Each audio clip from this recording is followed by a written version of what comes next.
ভারত ও পাকিস্তানের সম্পর্ক মানেই দীর্ঘমেয়াদী উত্তেজনা, সীমান্ত সংঘর্ষ, কাশ্মীর ইস্যু এবং সন্ত্রাসবাদ ও পাল্টা সামরিক অভিযানের বাস্তবতা। তবে সাধারণ মানুষের মনে প্রশ্ন থেকেই যায়, যদি আবার দুই দেশের মধ্যে বড় পরিসরে যুদ্ধ শুরু হয় তাহলে বাংলাদেশ কী পদক্ষেপ নেবে।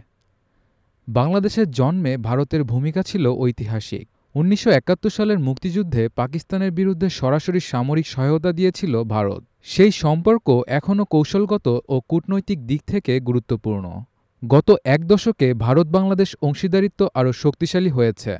বাণিজ্য, পরিবহন ও জ্বালানি খাতে দৃশ্যমান উন্নতি হয়েছে। তবে কিছু বাস্তব সংকট অস্বীকার করার উপায় নেই। তিস্তার পানি বণ্টন, সীমান্তে হত্যা, বাণিজ্যে ভারসাম্যহীনতা এবং বাংলাদেশের অভ্যন্তরীণ রাজনীতিতে ভারতের প্রভাব নিয়ে নানা বিতর্ক রয়েছে। মাঝে মধ্যে উত্তেজনা দেখা দিলেও তা কখনোই সংঘাতের রূপ নেয়নি। এ যেন এক ধরনের ঠান্ডা লড়াই। অন্যদিকে পাকিস্তানের সঙ্গেও বাংলাদেশের কূটনৈতিক সম্পর্ক বজায় আছে, তবে সেটি সীমিত পর্যায়ে। কখনো কখনো ১৯৭১ সালের ইতিহাস নিয়ে মতবিরোধ দেখা গেলেও সাম্প্রতিক সময়ে কিছু পরিবর্তনের ইঙ্গিত পাওয়া যাচ্ছে।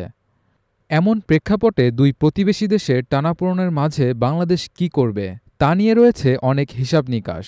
বিশ্লেষকদের মতে বাংলাদেশ কোনো পক্ষ নেবে না, বরং সবার সঙ্গে বন্ধুত্ব, কারো সঙ্গে বৈরিতা নয়, এই পররাষ্ট্র নীতিতেই বাংলাদেশ অবিচল থাকবে। যুদ্ধ নয়, শান্তিপূর্ণ সহাবস্থানে বিশ্বাস করে বাংলাদেশ।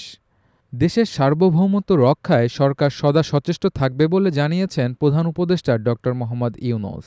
৩০ এপ্রিল ঢাকায় বিমানবাহিনীর এক অনুষ্ঠানে তিনি বলেন, যুদ্ধ আমরা চাই না, তবে যদি পরিস্থিতি যুদ্ধের দিকে যায় বাংলাদেশ তখন আবেগ নয়, বাস্তবতা বিবেচনা করে সিদ্ধান্ত নিবে।